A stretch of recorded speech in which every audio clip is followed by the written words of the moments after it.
오늘은 고핫과 같이 성전과 같이라는 제목으로 함께 하나님의 말씀을 나누도록 하겠습니다. 따라 하시겠습니다. 고핫과 같이 성전과 같이, 고핫과 같이 성전과 같이. 민수기 4번째 시간입니다. 많은 사람들이 먹거리를 찾아다녀요. 그렇죠? 요즘은 배달 앱도 잘 돼 있어서 그 식사 때가 되면 이렇게 슬라이드를 옮겨요. 그리고 뭐가 필요한 게 생겼다 그러면 또 쿠팡이나 뭐 이런 데 들어가서 또 돌려요. 또 시간이 좀 남는다 싶으면 또 뉴스를 가서 돌려요. 그것이 우리 인생이에요. 그래서 우리 인생 간에 참 고달픈 우리의 신체가 어디냐면 우리 눈이에요. 맨날 봐야 돼요. 그리고 또 고달픈 신체가 있어요. 이 손가락이 계속 넘겨야 돼요. 먹거리에 사람들이 많은 마음들을 품고 있어요. 먹는 것이 많은 낙이 되나 봐요. 저는 사실 그걸 잘 모르는데 그것이 낙이 되는 사람들과 함께 하다 보니 그 함께함이 저에게 낙이 됐어요. 그래서 먹는 것이 얼마나 중요한지를 깨닫게 됐고 또 예수님도 이렇게 보니까 많이 드시더라고요. 같이. 많이 먹어야겠구나. 어떤 저희 선배님이 저한테 그랬더니 너는 목회를 하면 안 돼. 먹회를 하라 라고 얘기했어요. 잘 먹고 함께 먹고 하다 보면 이게 목회가 되는 거다. 그러니까 삶을 나누라는 뜻이겠죠.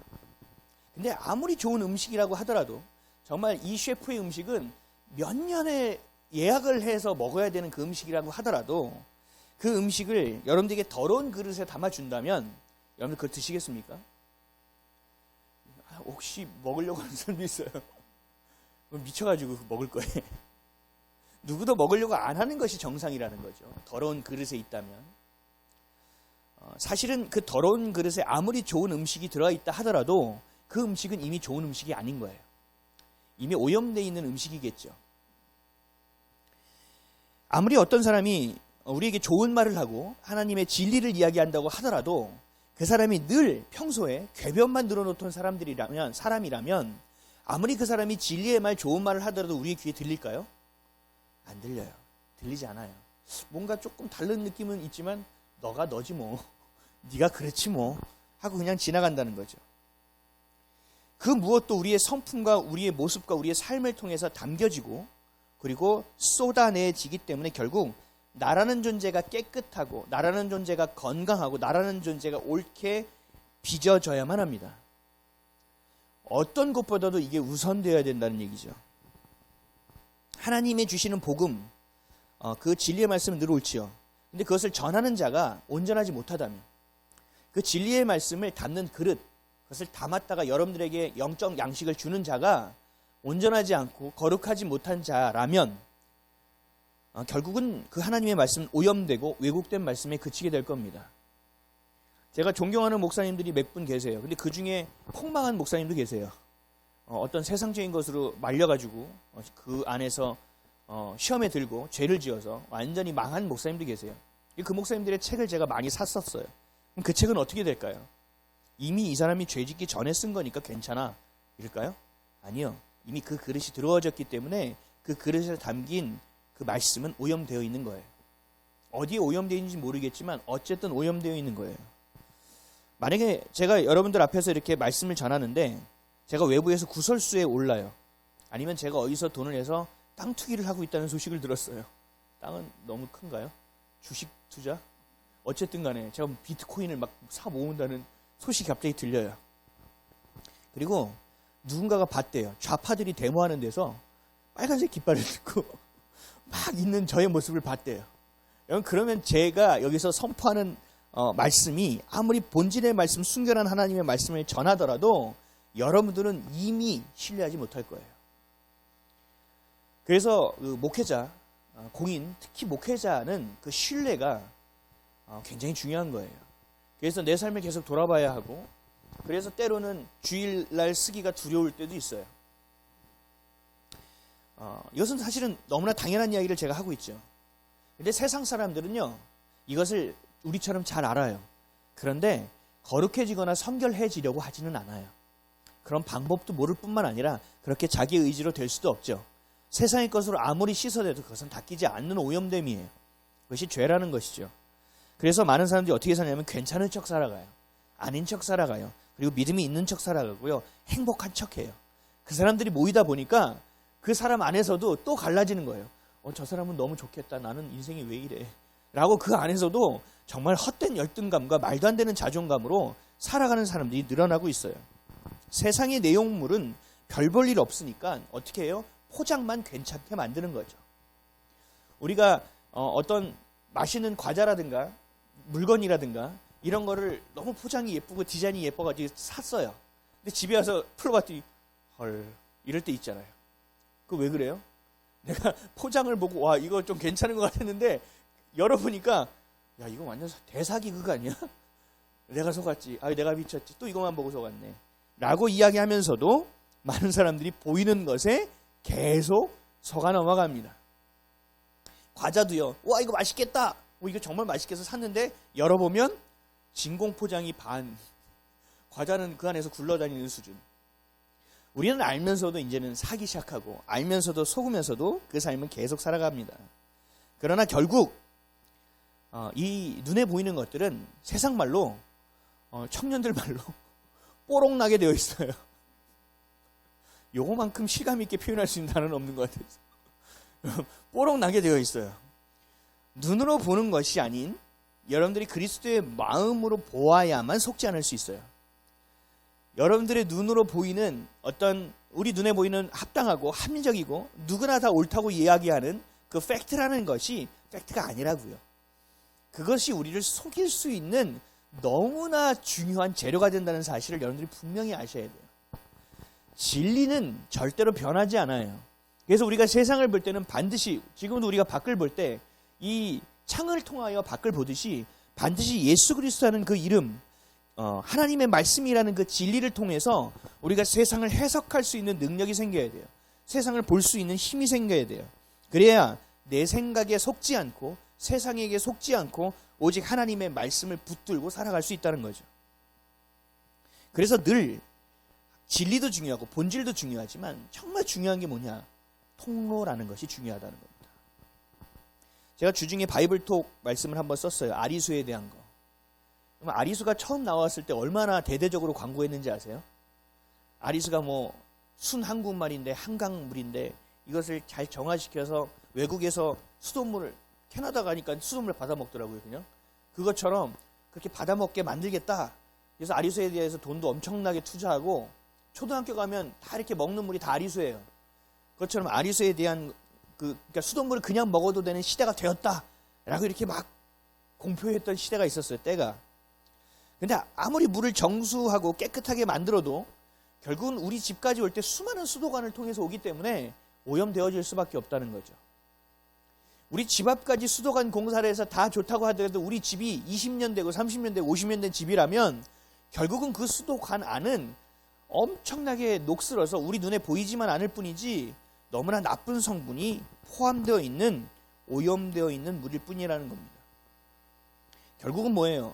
그 물이 정수를 잘 하더라도 그 통로가 그 수도관이 깨끗하지 않으면 사실 별 의미가 없다는 얘기예요. 차라리 안 먹는 것이 낫지 그것을 먹으면 더 탈이 날 수 있다는 거죠. 통로는 통로다워야 합니다. 하나님의 말씀이 목사인 저와 같은 자들 이렇게 대언하게 될 때 하나님의 말씀을 제 삶을 통과하여 나온 말씀이에요. 그냥 기록되어 있는 것이 자 읽으세요. 이거 말씀하셨죠. 이렇게 살아야 돼요. 이런 수준이 아니라 제 안에서 제가 소화시키고 제가 먹고 이것이 어떠한 것인 것을 주님 앞에서 씨름하고 그것이 하나님의 말씀으로 풀어져서 여러분에게 대언되는 거예요. 이게 그냥 나오는 것이 아니거든요.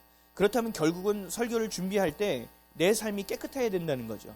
내 삶이 더 성결해야 된다는 거죠. 대제사장이 이마에 우리 뭐 붙였었죠? 뭐라고 쓴 글자 붙였죠? 금으로? 여호와께 성결이라고 붙였죠. 벌써 다 까먹으셨어요? 여호와께 성결이라고 붙였잖아요. 주님 앞에 성결하는 자가 되어야 주님 앞에 나아갈 수 있다는 거예요. 그럼에도 불구하고 죽는 자들이 생기니 거기에다가 끈을 묶고 지성소에 들어갈 때 방울을 달아서 이 대제사장이 살아있는지를 확인해야 될 정도로 여호와 앞에 성결하지 않는다면 나아갈 수 없었다는 거죠. 결국은 하나님 앞에 나아가는 자, 하나님의 말씀을 전하는 자는 거룩해야만 합니다. 그래서 지난주에 제가 너무 힘들었던 것이 주일날 오후가 돼도 말씀을 할 수가 없었어요. 준비할 수가 없었어요. 왜요? 내가 성결하지 않으니까. 내가 거룩하지 않으니까. 내가 준비되어 있지 않으니까. 그게 괴로운 거예요. 그게 나를 초라하게 만드는 거예요. 그게 나를 비참하게 만드는 거예요. 그래서 그 안에서 또 발버둥을 쳐야만 되는 거죠. 하고 싶지 않은 기도도 어떻게든 해야 되는 거죠.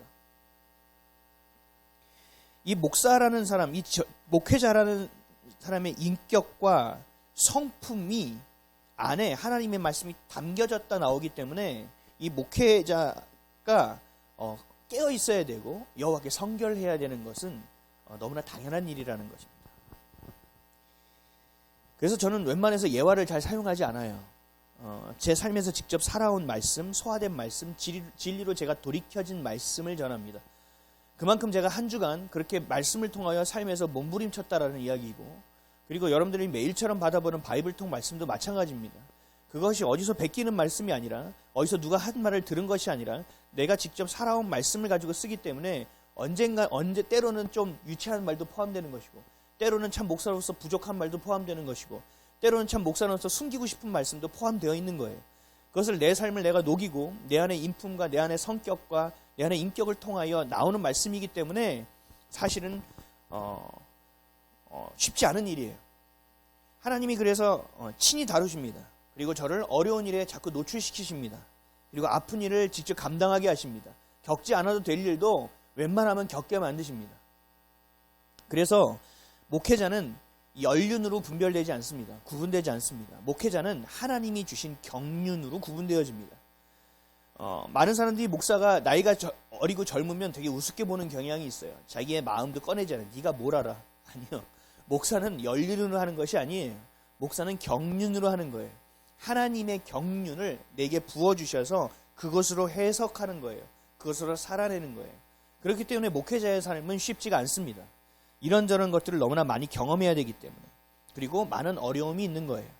그런데 사람들은 이것을 모르니까 뭐라고 얘기해요? 야, 목회자도 복을 못 받는데 저 교회가 복을 받겠어? 야, 목회자도 저렇게 헤매고 있는데 저 교회가 헤매지 않을 수 있겠어? 야, 목회자가 저렇게 연단받고 아직 되지 않은 자인데 어떻게 될 수 있겠어? 하고 교회 자체를 부정하는 사람들도 생긴다는 거죠.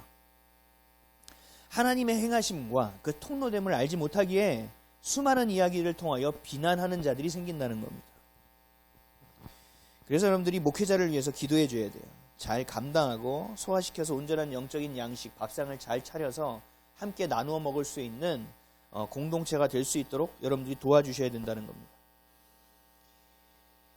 세상을 창조하신 하나님, 그 위대하신 하나님은 이스라엘 백성을 만나기 위해서 이 땅에 직접 내려오셨어요. 구약시대에는 우리가 출애굽기를 통해서 본 것처럼 성막을 통하여 지성소에 친히 임재해 주셨어요. 그래서 성막에서 가장 중요했던 것이 뭐예요? 거룩함이었죠. 세상과 구별되는 거였죠. 또 신약시대에는 어떻게 됐죠?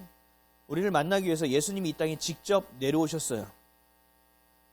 죽음으로 죄를 모조리 청산해 주셨고 부활해 주셨어요. 그래서 우리에게 살아있는 산 소망이 되어 주셨어요. 죄인이 죄를 감당할 수 없으니 직접 이 땅을 내려와서 우리의 죄를 해결해 주시는 통로가 되어 주신 거예요. 죄를 해결할 수 있는 통로, 죄가 묻어있지 않은 통로는 이 땅에 아무도 존재하지 않기 때문에 직접 오실 수밖에 없었어요. 그래서 사람의 씨가 아니라 성령으로 잉태되어 이 땅에서 태어나 살아나신 거죠. 그래서 우리에게 그 죄를 이겨낼 수 있고, 죄를 분별할 수 있고, 죄를 씻김받을 수 있고, 죄 가운데서 구원받을 수 있는 통로로 예수님이 사용되어지신 거죠. 그 성결과 거룩하기 위한 통로가 구약시대에는 성막이었고, 이 신약시대의 그 통로는 예수 그리스도라는 사실이에요. 지금은요, 지금도 예수 그리스도죠. 그러나 하나님께서 세워주신 것이 있어요. 바로 교회예요. 하나님 교회를 통로를 삼아서 하나님의 나라를 세워나가십니다. 그리고 가정이 교회같이 견고할 수 있도록 만드셔서 교회의 근간이 되게 하십니다. 근데 이러한 통로는요, 우리는 다 이해하잖아요. 맞아, 그 통로 맞아. 하지만 세상 사람들이 볼 때는 되게 보잘것없는 거예요. 생각해 보세요. 그 이집트와 같이 그 위대한 국가가 있는 그 시대에 그 위대하신 하나님이 고작 내려와서 함께 하신다는 게 성막이에요. 그냥 땅을 하나 이렇게 마련하셔서 좀 그럴듯한 성전을 좀 세우셔서 야 애굽들 봐봐, 이집트 봐봐, 하나님이 이렇게 위대하셔 하고 하나님 딱 임재하시면 얼마나 멋져요. 짠짜라짠 짠짠 이렇게 하면 되게 멋있는데 이동식 그것도 막 수레를 타고 가고 막 지고 가고 막 가야 되는 희한한 이동식 성막을 가지고 하나님이 통로라고 얘기하는 거예요. 예수님도 마찬가지죠. 어떤 좀 왕의 아들로 태어나서 정말 이 왕의 아들이 너희들을 위해서 희생하노라 하고 막 나라마다 막 공지를 붙여서 막 그 뭐 어명이요 뭐 이렇게 해가지고 너희들의 죄를 사하노라, 너희들이 빚이 얼마냐 100만 양이요 사하노라 이러면 얼마나 대단하게 보이겠냐고요. 그렇죠? 제가 살인을 해서 30년형을 받았습니다. 너도 사하노라 이러면 와 대박일 거예요. 근데 하나님은 이 땅에서 가장 낮은 모습으로 나타나셨어요. 태어나셨어요. 그리고 그 낮은 모든 것을 다 경험하셨어요. 이 통로라는 것이 우리가 볼 때, 세상의 눈으로 볼 때는 너무나 보잘것없어서 보이지도 않아요. 너무나 보잘것없어서 야 이거는 진짜 너무 없어 보이는 거 아니야? 왜 하나님이 왜 이렇게 일을 허접하게 하실까? 왜 하나님은 굳이 하지 않아도 되는 이런 일들을 괜히 굳이 하셔서 좀 정말 이렇게 좀 멋있게 좀 하시지. 왜 우리는 이러한 일을 했는지 이해를 못하고 세상 사람들은 전혀 이해를 못하지요. 그럼에도 우리는 알고 있습니다. 하나님은 어떤 형식, 보여지는 것이 아니라 그 마음을 굉장히 중요하게 여기신다는 사실이에요. 하나님은 사랑으로 일하고 계신다는 사실을 우리는 알고 있죠. 그렇기 때문에 예수님의 그렇게 낮고 낮은 모습으로 오더라도 우리는 감사할 수 있는 거예요. 성막, 비록 이동식 성막이라고 하더라도 그냥 기뻐하고 고마워하고 모든 것을 다하여 주님께 예배하고 제사 드릴 수 있는 거예요. 전심으로 또 진심으로 온 마음으로 하나님 향해 예배할 수 있는 거죠. 이것을 아는 자는 더 이상 종교놀이를 할 수가 없어요. 하나님을 믿는다 하면서 내 마음대로 살 수가 없어요. 그 가운데서 괴롭고 어렵고 그래서 몸부림치는 인생이 됩니다. 그래서 결국은 세상과 나 또 하나님 사이에서의 여러 가지 갈래의 다리와 경우의 수를 두고 사는 것이 아니라 예수를 그리스도로 전부되는 삶을 선택하게 되는 거예요. 이게 바로 거룩함의 과정이고 이것이 바로 성화의 과정이고 이게 하나님의 자녀됨의 과정이며 교회가 세워짐의 과정이에요. 하나님이 이것을 굉장히 중요하게 여기신다는 거죠. 오늘 본문을 보면 하나님이 이스라엘 백성이 이동하는 데 있어서 성막에 대한 지침을 얘기합니다. 이제 이동을 할 거예요. 그러면 성막을 어떻게 이동시켜야 되냐는 거죠. 이제 진영은 어떻게 해야 될지 말씀하셨잖아요. 근데 이제는 성막을 어떻게 옮길 거냐는 거예요. 이제 어떻게 이사할 건지에 대한 방법을 알려주시는 거예요. 하나님은 참 귀찮은 일도 많이 하세요. 그렇죠? 하나님이 이런 저 같은 목회자 왜 나 같은 부족한 자를 쓰실까? 그냥 하나님은 좀 괜찮은 자를 쓰셔서 좀 더 쉽게 목회를 하시면 되지. 여러분들도 마찬가지죠. 왜 나를 이런 삶을 살게 하셔서 하나님 굳이 지금 이 타이밍에 나를 끌고 가실까? 좀 내 레이지 시절에 좀 괜찮았던 시절에 하나님이 나를 딱 컨택하셔서 야 내가 여호와야 신을 벗어 하고 나타나시면 얼마나 멋지실까? 왜 하나님은 우리에게 연단과 이런 훈련을 시키시냐는 거예요. 이렇게 성막을 옮기는 이 구차한 과정을 왜 하나님은 하시냐는 거예요. 하나님은 늘 그 통로됨을 통하여 일하시기 때문이에요. 하나님은 그 통로됨의 과정, 통로가 되어지는 과정을 굉장히 중요하게 여기시기 때문이에요. 하나님은 사람과 함께 일하십니다. 하나님이 독단적으로 일하시는 경우는 성경에 기록되어 있지 않아요. 하나님은 반드시 사람을 선택하여 그 사람으로 일하게 하십니다. 그리고 사람은 사람과 함께 일하게 합니다. 그것을 성경은 연합됨이라고 얘기하죠. 그리고 그 사람과 사람이 함께하는 그 사람과 하나님은 일하십니다. 이게 하나님의 일하심의 방법이에요.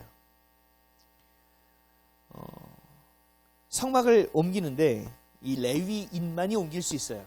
근데 레위인 중에 세 아들이 있었죠. 그 세 아들이 누구예요? 고핫과 게르손과 무랄이라는 아들이에요. 이들이 족속을 이루었죠.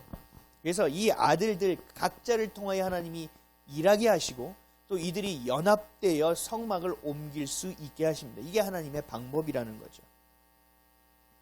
고핫 자손은 뭘 맡았어요? 가장 중요한 지성소에 있는 궤를 비롯한 기구를 맡았어요. 그리고 게르손은 휘장과 천막을 옮기는 것을 맡았어요. 무라리는 기둥과 받침과 같은 것을 옮기는 것을 맡았어요.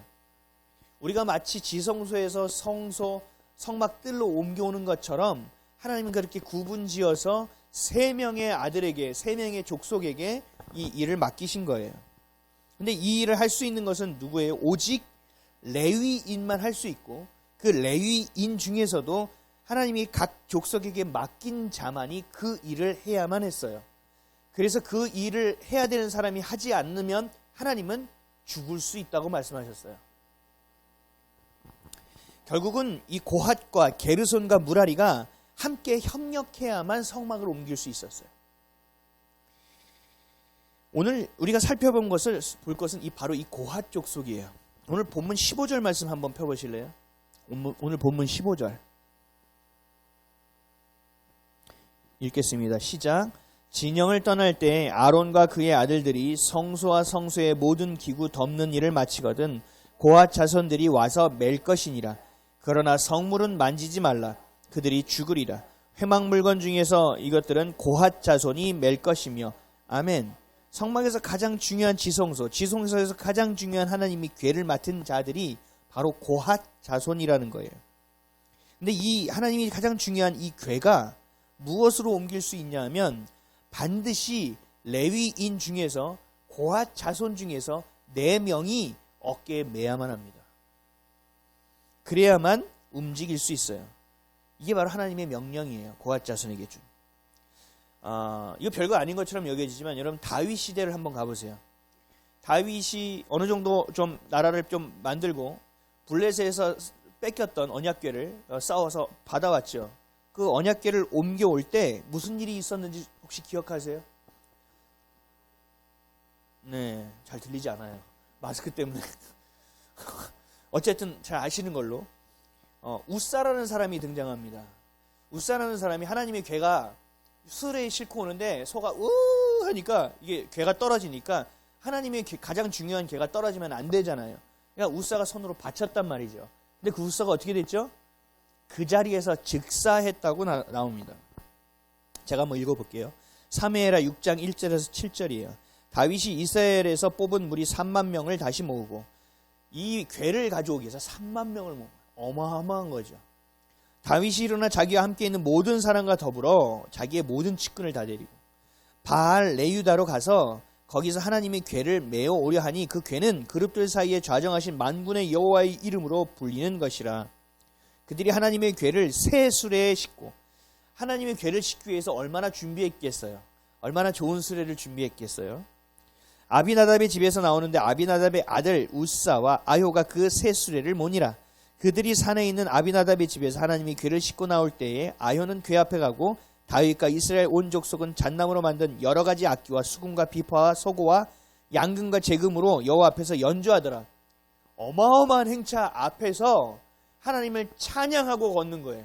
하나님을 높여드린다고 온 세상이 보라고 걷는 거예요. 빰빠라밤 빰빰 하면서 우와 막 이런 지금 막 군악대 같은 게 앞에서 연주하는 거죠. 그들이 나곤의 타작마당에 이르러서는 소들이 뛰므로 우사가 손을 들어 하나님의 궤를 붙들었더니 여호와 하나님이 우사가 잘못함으로 말미암아 진노하사 그를 그곳에 치시니 그가 거기 하나님의 궤 곁에서 죽으니라. 아멘. 굉장히 무서운 일이에요. 우리가 볼 때 세상적으로 갖출 수 있는 건 다 갖춰서 모시는 거란 말이죠. 하나님의 궤를 찾아오는 것도 굉장히 중요한 일인데 다윗은 거국적인 나라의 일로 만들어서 가지고 나오는 거예요. 그것을 우리 이스라엘 민족만 봤을까요? 그 주변에 있는 블레셋부터 많은 민족이 봤겠죠.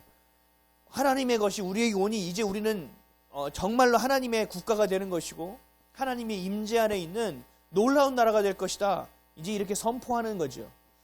그런데 하나님이 진노하는 거죠. 왜요? 이게 오늘 말씀 때문이에요. 하나님 뭐라고 말씀하셨어요? 레위 지파 고핫 자손만이 어깨에 매어 하나님의 궤를 옮기라고 얘기했단 말이죠. 그래서 다윗은 나중에 이 실패한 이후에 나중에 기록을 이렇게 살펴보면 레위 지파를 다시 복원합니다. 레위 지파가 다 흩어져 있어요. 사사시대 기억하시죠? 사사시대 때 레위가 어떻게 살았는지 아시죠? 각 지파가 레위 지파가 먹을 수 있는 거리를 주지 않았어요. 헌금을 하지 않았어요. 11조를 하지 않았어요. 자기들 사는 게 바쁘니까 신경 쓰지 않았어요. 그러니까 어떻게 됐어요? 레위 지파가 머물 수가 없죠. 먹고 살아야 되니까. 자기의 성을 벗어나기 시작했어요. 그래서 유리하기 시작했어요. 돌아다닌다고요. 그러다가 어느 집에서 부잣집 사람이 너 레위인이야? 오 잘됐다. 나 여호와 하나님을 예배하려고 그러는데 우리 집에 제사장으로 들어올래? 오케이. 그래서 사적인 제사장이 된 거예요. 그게 레위인이 사사시대 때 살았던 모습이에요. 심지어 돈이 많은 레위인은 첩질까지 했어요. 자기 첩까지 거느렸어요. 이러한 일들이 벌어졌던, 그러니까 레위인이 완전히 흩어져서 지금 누가 레위인지도 잘 모르는 계보도 없는 상황이에요. 근데 다윗이 먼저 회복한 것은 뭐예요? 하나님을 예배하기 위해서 하나님의 궤를 가져와 하나님의 전을 지어 하나님을 찬양하고 예배하기 위해서 뭐가 필요한 거예요? 그 지파가 필요한 거예요. 그래서 그 지파를 회복합니다. 어쨌든 오늘 본문의 말씀대로 다시 하나님의 궤를 메고 돌아옵니다. 사무엘하 6장 15절 다윗과 온 이스라엘 족속이 즐거이 환호하며 나팔을 불고 여호와의 궤를 메어오니라. 어깨에 메어와야 돼요. 이것을 수레에 담아오는 것은 하나님이 원하시는 일이 아니라는 거죠. 직접 어깨에 메야 된다는 거죠. 이게 굉장히 중요한 메시지가 있어요. 왜 하나님은 이 궤를 직접 어깨에 메게 하셨을까? 하나님은 사람을 통해서 일하시고 그 사람이 연합하여 일하게 하시고 결국 하나님이 함께 일할 수 있는다는 것도 우리는 여기서 알 수 있어요. 아무리 찬양대를 세우고 멋있게 하더라도 아무리 좋은 수레를 가져온다라도 하나님이 허락지 않으시면 안 되는 거예요. 하나님이 원하시는 방법이 있어요.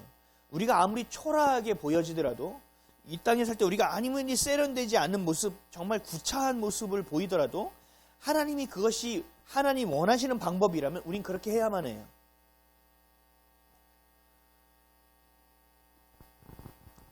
하나님은 나를 고앗 자손으로 세운다는 거예요. 그래서 하나님의 말씀을 직접 어깨에 메게 하신다는 거죠. 그래서 그 말씀을 직접 선포하게 하신다는 거죠. 그게 목회자로서 제가 통로됨의 모습이에요. 여러분들도 똑같죠. 여러분들은 하나님이 고앗 자손을 통해서 하나님의 말씀을 어깨에 직접 메게 하시는 거예요. 그 말씀을 가지고 직접 살게 하는 거예요. 그래서 정말로 하나님의 내 상황이 전도할 상황과 모습이 아니다 하더라도 나를 통하여 그들에게 말하게 하는 거예요. 내 삶을 통하여 그들에게 전하게 하는 거예요. 이게 하나님이 어깨에 직접 매라는 거예요. 내가 너희들을 직접 통로로 세워서 내가 너를 사용하겠다라는 거예요. 이것이 바로 축복의 통로라는 거죠. 그 역할을 통로로서의 역할을 감당하기 위해서는 어떻게 해야 돼요? 거룩해야 된다는 거예요. 성결해야 된다는 거예요. 그렇지 않을 때는 우리는 우사와 같이 떨어지는 궤를 바치는 선한 일을 하는 것처럼 보여지지요. 그러나 하나님의 진노로 죽게 되는 일을 경험할 수밖에 없는 것입니다. 다윗처럼 하나님의 궤를 찾아오는 것은 너무나 선한 일이에요. 국가적으로 너무나 중요한 일이에요. 그러나 하나님 앞에서는 악한 일이 되어질 수도 있다는 거예요. 이거를 우리가 놓치면 안 되는 겁니다. 왜요? 통로됨의 모습. 내가 그 통로로서 성결하고 거룩하지 않으면 절대로 그렇게 될 수 없다는 거예요. 로마서 10장 12절에서 15절에 이렇게 말씀합니다. 유대인이나 헬라인이나 차별이 없음이라 한 분이신 주께서 모든 사람의 주가 되사 그를 부르는 모든 사람에게 부여하시도다. 누구든지 주의 이름을 부르는 자는 구원을 받으리라. 그런즉 그들이 믿지 아니하는 이를 어찌 부리리요? 듣지도 못한 이를 어찌 믿으리요? 전파하는 자가 없이 어찌 들으리요? 보내심을 받지 아니하였으면 어찌 전파하리요? 기록된 바 아름답도다. 좋은 소식을 전하는 자들의 발이여 함과 같으니라. 아멘. 우리의 인격과 성품과 삶의 모습과 말로 복음은 전해지는 거라는 거죠. 내 삶이 통로가 되어 많은 사람에게 복음으로 보여지고 들려진다라는 거죠. 제가 우리 제자훈련 때는 얘기했었는데요. 여러분 명동에서 예수천국 불신지옥이라고 부르는 사람들 기억하세요? 그리고 지하철에 와서 안녕하십니까? 사랑하는 여러분, 저는 신학생입니다. 이러면서 복음 전하는 거 들어보셨어요? 저는 그거 볼 때마다 미칠 것 같았어요. 저렇게 좀 하지 말지. 저렇게 좀 하지 말지. 저 사람 때문에 복음이 떨어져 나가는구나. 저 사람 때문에 하나님의 나라가 무너져 가는구나. 전 이렇게 생각했어요. 그래서 명동에서 그 예수천국 불신지역 막 이런 분 계세요. 피켓 들고 그 옆에서 제가 이렇게 짝다리 짚고 이렇게 서서 쳐다보면서 깔아봤어요. 이 조롱하며 핍박하는 눈빛을 딱 쳐다보면서 하지마, 아니야, 안 돼 이러면서 그 눈빛으로 얘기했어요. 아니야, 그거 아니야. 이렇게 해서 눈빛으로 얘기했어요. 왜 아니라고 생각했으니까요. 왜요? 이 땅에서 지금 복음을 전할 때는 좀 세련돼야 된다고 생각했어요. 이 땅에서 복음 전할 때는 좀 더 멋지게 전해야 된다고 생각했어요. 그 타이밍이 너무 중요하다고 생각했어요. 근데 나중에 제가 알게 된 거예요. 이 말씀, 로마서 말씀처럼 믿지 아니하는 일을 어찌 부르리요? 듣지도 못한 일을 어찌 믿으리요? 전파하는 자가 없이 어찌 들으리요? 하나님은 이 사람을 통하여 수많은 사람 중에 단 한 명이라도 복음을 전하게 하시는구나. 하나님은 정말 수많은 방법 가운데서 하나님이 원하시는 어떻게 보면 굉장히 미련한 모습으로 보일 수도 있으나 그 사람을 통해 한 명을 살리려고 하나님은 저 사람을 통하여 외치시는구나. 그 사람을 통하여 예수님의 마음을 보게 된 거예요. 예수님이 얼마나 속상하시면, 예수님이 얼마나 답답하시면 저 사람의 입술을 통하여 저렇게 얘기할까? 저 신학생입니다 하고 지하철 타는데 한결같이 옷 입은 것, 그때는 제가 이렇게 얘기했어요. 저 옷 입은 꼬라지 하고는 제가 그랬어요. 야, 퀄러티 떨어지네 진짜. 제발 옷 똑바로 입고 와서 예수를 전하란 말이야. 속으로 그렇게 얘기했어요. 근데 예수님의 마음은 달랐다는 거예요. 그 안에서도 복음을 들을 만한 사람이 있다는 거거든요. 반드시 전해야 되는데 그게 이렇게 해도 안 되고 저렇게 해도 안 되니까 하나님이 이런 방법도 써보시는 거거든요. 정말 예수님의 마음이 처절하구나. 어떻게든 한 명이라도 살려보겠다는 저 만왕의 왕이시며 이 땅을 지으신 위대하신 하나님이 하고 계시는 일이구나. 여러분들, 우리가 좀 그런 부분을 회개해야 돼요. 저만 이런 생각을 가졌다는 생각은 하지 않습니다. 제가 굉장히 평범하거든요. 여러분, 지나갈 때 그렇게 복음 전하는 사람들 보면요, 기도해줘야 돼요. 제가 우리 아내랑 이렇게 강아지 데리고 산책을 하는데, 우리 하늘이에요. 산책을 하는데 마스크를 갖고 전도하는 사람을 봤어요. 얼굴이 시커매요. 속상한 거예요. 좀 얼굴이 좀 밝은 얼굴로 좀 담대하게 예수 믿으세요. 축복합니다. 이러면 주는데 되게 소심하게 마스크인데요. 이러면서 저러는데 딱 보니까 전도예요. 그래서 제가 인사라도 한번 할까? 올라가다가 뒤로 딱 하려는데 그분이 딱 마침 마치고 가더라고요. 그것도 검은색 일수 가방 같은 거 있잖아요. 거기다 이렇게 넣고 가는 거예요. 좀 속상하더라고요. 근데 예전에면 그냥 속상했겠죠. 근데 제 마음이 뭐가 있었냐면 대단하다라는 마음이 드는 거예요. 나도 같은 목사인데 난 강아지 데리고 산책하고 있는데 저분은 이 시간에 나와서 복음을 전하는구나. 참 대단하다. 하여튼 나 외에는 다 고수고 나 외에는 다 뛰어난 자들이야. 이런 생각을 다시 하게끔 됐다는 거죠. 사랑하는 성도 여러분, 복음은 세련되게 전하는 게 아니에요. 복음은 멋지게 전하는 게 아니에요. 복음은 이 사도 바울의 말처럼 얘기하는 거예요. 믿지 아니하는 자를 어찌 부르리요? 듣지도 못한 일을 어찌 믿으리요? 전파하는 자가 없이 어찌 들으리요? 네가 좀 얘기해주면 안 돼? 네가 좀 얘기해주면 안 돼? 김집사야, 네가 얘 좀 기도해주면 안 돼? 라고 우리에게 끊임없이 얘기하신다라는 거예요. 이게 하나님이 일하시는 방법이에요. 사람을 사랑하는 방법이시고 사람을 살리는 방법이에요. 근데 우리는 늘 생각하죠. 이때가 아니야. 이 방법은 아닌 것 같아. 세련되지 않아. 근데 여러분들 알아야 될 게 있어요. 세상 사람들은요, 우리의 세련됨을 보고 예수를 선택하는 게 아니에요. 우리가 되게 멋지게 살아가는 모습을 보고 예수님을 믿으려고 하지 않아요. 세상 사람들이요, 우리의 인격과 성품을 봐요. 세상 사람들이 우리의 삶의 모습과 우리 안에서 입술로 나오는 그 말을 봐요.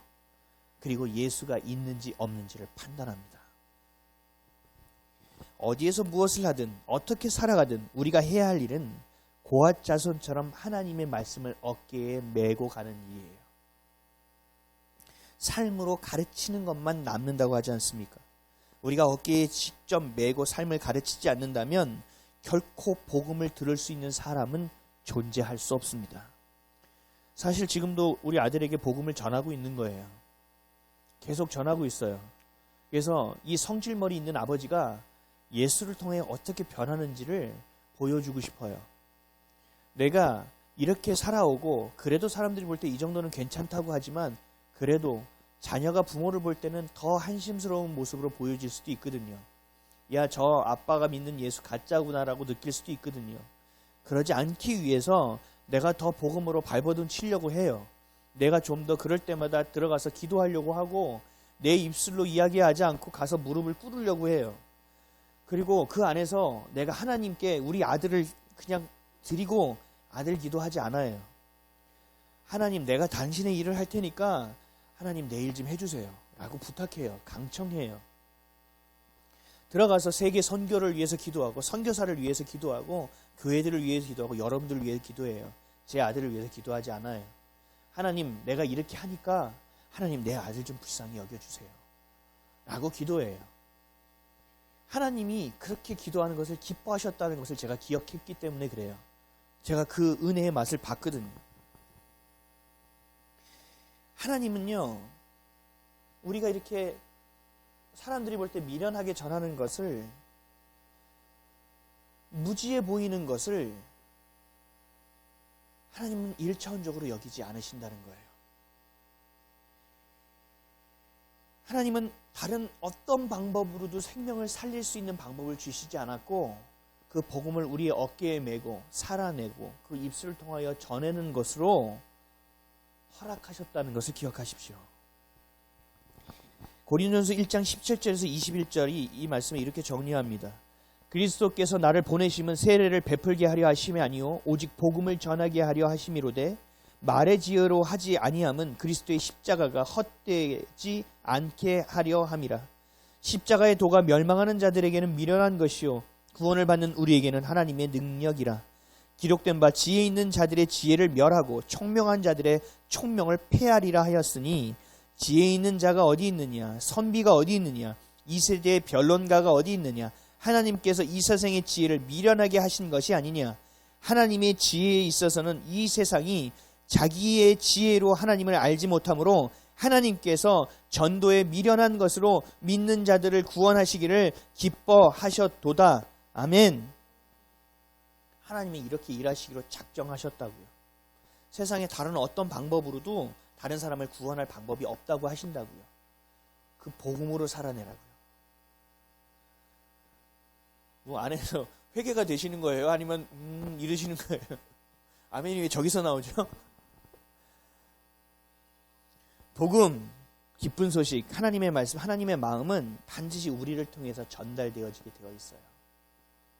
이것이 하나님이 만드신 원리입니다. 근데 우리가 간혹 이런 소리들을 들어요. 어떤 사람은 은사를 받았대요. 막 영안이 열렸대요. 근데 성품은 엉망이래요. 또 어떤 사람은 성품은 굉장히 좋대요. 인품도 있대요. 근데 삶이 엉망이래요. 삶의 모습이. 이것이 복음이 될 수 있다고 생각하십니까? 불가능합니다. 하나님의 말씀은 우리의 마음에 선포되고 우리의 마음은 하나님의 마음으로 가득 채워지며 그 마음은 우리의 생각을 바꾸고 이를 통해 선포된 말은 우리의 삶과 행동을 바꾸는 능력이 있다라는 거예요. 그래서 우리가 찬양할 때, 저 같은 경우는 기도할 때 저는 선포 기도를 해요. 내 영혼아 온유할지어다. 내 영혼아 주님을 사랑할지어다. 내 영혼아 주님만 사랑할지어다. 이게 뭔지 아세요? 안 되니까요. 잘 그렇게 되라고 내 영혼에게 내가 선포하는 거예요. 그러면 어떻게 되는지 아세요? 그렇게 되어져요. 아주 놀랍다니까요.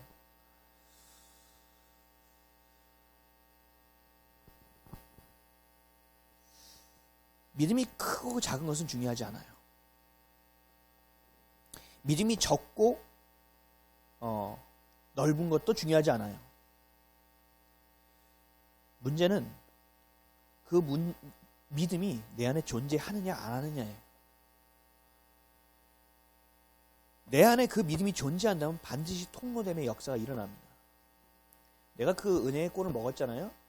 남들은 10억을 탕감받았대. 근데 난 100만 원 탕감받았대. 그럼 10억 받은 사람이 훨씬 더 크겠죠. 그러나 그 100만 원 탕감받은 사람도 통로가 되는 거예요. 탕감받은 거예요. 그것이 하나님의 방법은 점점 확장되어지게 합니다.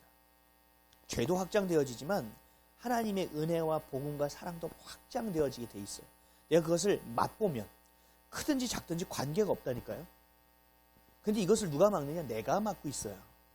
그 통로됨을 내가 막아요. 아우, 다른 사람은 이만한 파이프를 하는데 난 빨대밖에 안 되네? 아니, 괜찮다니까요. 관계 없다니까요. 빨대라도 된다니까요. 그 통로가 깨끗한지 안 깨끗한지가 중요하다니까요. 얇은 파이프든 두꺼운 파이프든 관계없어요. 깨끗하면 전달되는 거예요. 그 다음은 누가 일하는지 아세요? 그 다음은 성령께서 일하시는 거예요.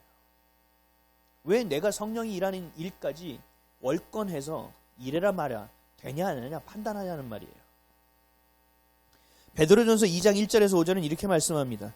그러므로 모든 악독과 모든 기만과 외식과 시기와 모든 비방하는 말을 버리고 갓난 아이들 같이 순전하고 신령한 젖을 사모하라.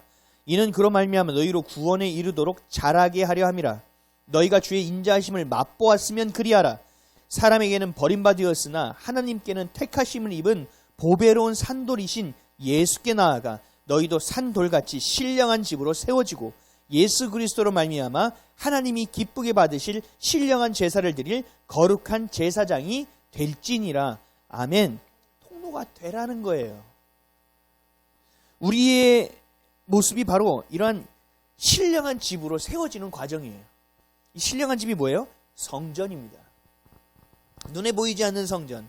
예수님이 이렇게 말씀하셨죠. 너희가 이렇게 세운 성전 되게 중요하게 생각해? 야, 내가 이거 무너뜨리고 사흘 만에 지을 수 있어. 라고 말씀하신 그 성전. 그 성전이 우리를 통하여 세워진다라는 거예요. 내 안에서 먼저 세워져야 된다는 거예요. 각 사람이 환난 가운데서 인내를 배워요. 인내 가운데 연단 안에 들어가 우리가 깎이고 다시 주님의 것으로 바뀌어지는 과정을 겪어요. 그때야 비로소 소망이 우리 가운데 생기는 거예요. 소망이. 근데 환난 가운데 10의 9은 도망갑니다. 그리고 인내 가운데 또 도망갑니다. 그리고 또 연단 가운데 또 도망갑니다. 정말 주님 앞에 나오는 예배자가 몇이나 될 수 있을까?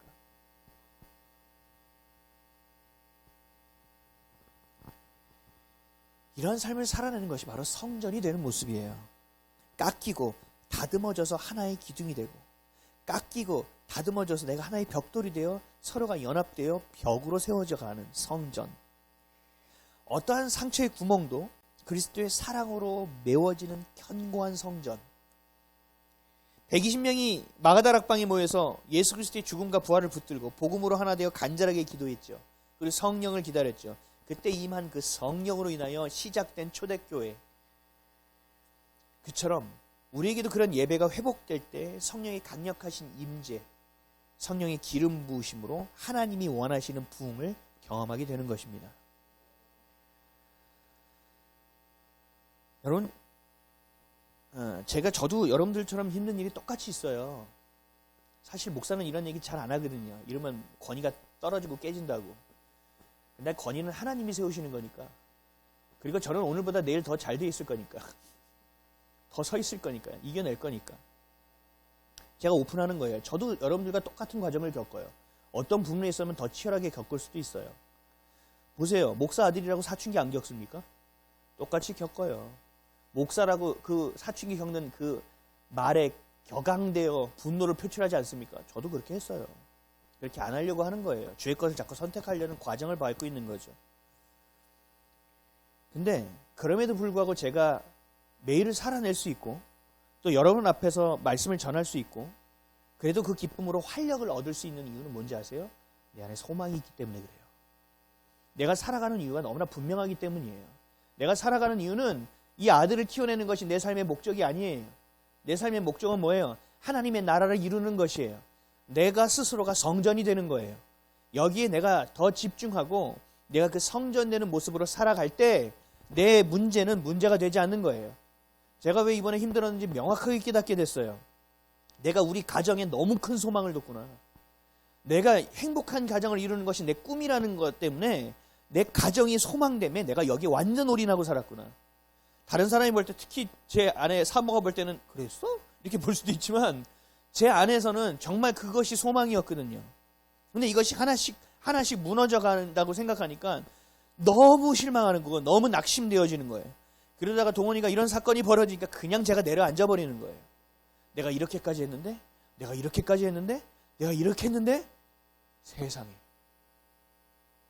좌절하게 되는 거예요. 근데 하나님이 저를 어떻게 다루신지 아세요? 야, 네 소망이 거기 있었잖아. 봐봐. 무너졌어, 안 무너졌어? 네 소망이 어디 있어야 하니? 여호와께요. 예수 그리스도께요. 제가 얼마나 울었는지 몰라요. 죄송하다고. 전 진짜 목사가 되기는 멀었다고. 이게 종이냐고. 그럼에도 제 인생에 활력이 되고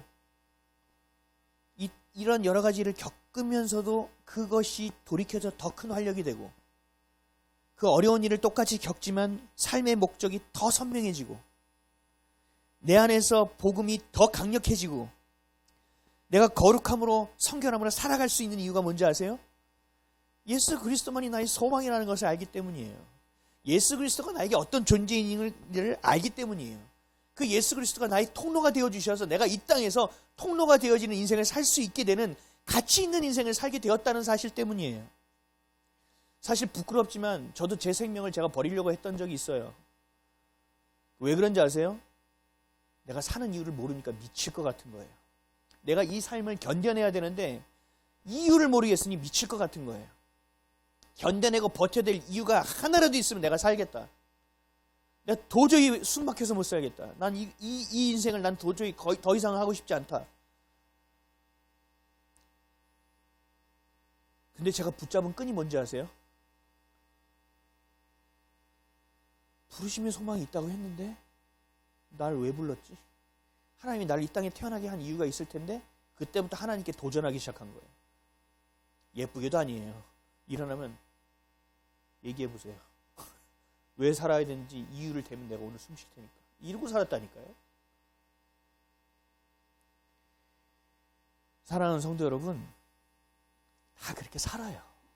다 어려워요. 다 괜찮은 척하고 살고요. 행복한 척하고 살고 믿음 있는 척하고 살아요. 아니요. 그렇지 않아요.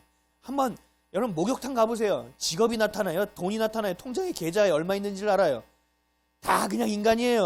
어떤 사람은 그냥 배가 나와 있고 어떤 사람은 수술 자국이 있고 아무리 잘생기면 뭐해요. 다 쭈글쭈글해지면서 늘어져요. 다 거기서 거기라니까요. 중요한 건 뭐예요? 우리의 영혼이 주님 앞에 바로 서는 거예요.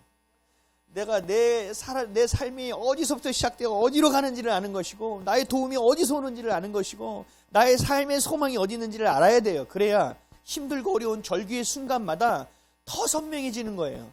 더 복음이 내 안에서 충만해지는 거예요. 더 강력하게 하나님의 말씀이 그 위력이 어떠한가를 내가 경험하게 되는 거예요. 하나님의 말씀을요 그냥 붙잡지 못한다니까요. 이거구나 가면 이걸 그냥 아작아작 씹어먹는다니까요. 주님 이거 아니면 안 돼요. 그리고 동아줄을 붙잡듯이 하나님 말씀을 붙잡아 보세요. 이게 능력이 얼마나 있는지를 내가 경험하게 된다니까요. 그러면 내 입술이요 아무리 낙심 있는 것 가운데서도요 하나님 계셔요? 이런 아주 웃긴 상황 가운데서도요 하나님이 있다는 걸 내 안에 깊이 알고 있다니까요. 이게 부흥이에요. 이게 저는 우리 성도들이 한 명 한 명 맛봤으면 좋겠는 거예요. 여러분들 이것을 맛보고 내 자녀에게 이걸 줘야 돼요. 제가 이걸 간과했어요. 내가 예배드리고 말씀을 전하고 우리 아들에게 이렇게 하고 했지만 내가 진짜 영적으로 이 아들을 보호하지 못했다. 제가 이번에 큐티 할 때마다 제가 어떻게 기도하는지 아세요? 제 아들에게 손을 얹고 기도를 안 하니까 그래도 앉아있는 것만 해도 예쁘죠. 기도해 주는 거예요. 그러면서 제가 계속 대적하는 거예요. 내가 이 기도를 놓치고 살았구나. 하나님 사랑해 주세요. 꿈을 주세요라는데 야, 이 어둠이 이 아들을 먹고 삼키려고 하는데 내가 이것을 보호하지 못했네. 야, 네가 아버지냐? 죄책감은 주님이 주시는 거 아닌 거 아시죠? 그럼 돌이켜야 돼요. 바로 돌이키면 돼요. 그럼 지금 제가 어떻게 합니까? 기도하라는 거죠. 그래서 대적 기도해 주는 거예요. 제가 우리 아들 하면서 여러분들 자녀들 다 하고 있어요. 여러분들도 하나님 천사의 날개를 펴서 우리 아들과 딸을 보호해 주십시오. 어떠한 상황이 되더라도 하나님 먹히지 않게 도와주십시오. 어떠한 상황에 다 돕는 자의 손길을 붙여주십시오. 아버지 그 절체절명의 순간 가운데 주님이 어떻게든 붙드시라고 이렇게 강청해야 된다는 거예요. 우리의 삶은요, 여러분 영적으로 점점 깊어지실 거예요. 제가 볼 때 여러분들 예배의 회복 가운데서 영적으로 여러분들이 맑아짐들이 있어요. 그럼 보게 되고 깨닫게 되고 알게 되겠죠. 그럴수록 더 힘들어집니다. 왠지 아세요? 더 치열함을 내가 알게 되니까. 이 땅이 그냥 이렇게 사는 것이 아니라는 것을 깨닫게 되니까. 야, 이대로 살았었어? 야, 이거 은혜네. 아, 근데 이제 하나님 안 되겠네요. 제가 어떻게 할까요? 이런 기도가 내 안에서 터져나와야 된다는 거죠. 어제도 은혜로 살수 오늘도 은혜로 살고 내일도 은혜로 살고 할렐루야 할렐루야. 잘 되면 은혜요, 안 되면 하나님의 뜻이요. 이러한 종교놀이는 이제는 해서는 안 된다는 거예요. 아무리 좋은 그릇이라고 하더라도 여러분 밑에 구멍이 뚫어져 있거나 더러운 그릇은 쓰지 않습니다. 우리도치 안 쓰는데 하나님이 쓰시겠습니까? 여러분들이 견고한 성전이 되어줘야 되고 여러분이 고아자손처럼 하나님의 말씀을 직접 메고 살아가는 자가 되어야 돼요. 목사가 성도들에게 이렇게 얘기해요. 아, 이렇게 좀 하셨으면 좋겠어요. 이 말씀을 읽어보셨으면 좋겠어요. 그러면 그 말씀을 붙들고 그 주제를 붙들고 무릎이 까져라 주님 앞에 가서 기도하고 씨름해야 되는데 이걸 안 해요. 그리고 와서 또 물어보죠. 너무 쉽게 열매를 얻으려고 하지 마세요. 절대로 그렇게 쉽게 되지 않아요. 여러분 앞에 서 있는 저도요, 이렇게 쉽게 해서 여러분 앞에 서 있는 게 아니에요. 정말 어렵게 서 있는 거라니까요. 여기까지 오기까지 제가 얼마나 힘들었게요. 제 마음에서 얼마나 수많은 갈등이 있었게요. 어떤 누구에도 얘기지 못한 정말 주님 앞에서 눈물을 흘리고 또 흘리고 흘렸던 그 안에서의 그 몸부림의 과정이 있었다니까요. 아무리 명품 그릇이라고 하더라도 여러분 찬장에 올려놓고 보기만 하면 아무 소용이 없어요. 그것을 내가 귀한 손님을 초대해서 거기에 음식을 넣어줘야죠. 아니면 그것을 팔아서 좋은 돈으로 좋은 것을 쓰든지. 그 찬장 앞에 놓고 그것을 그게 되게 멋있어 보여요? 여러분? 아니에요.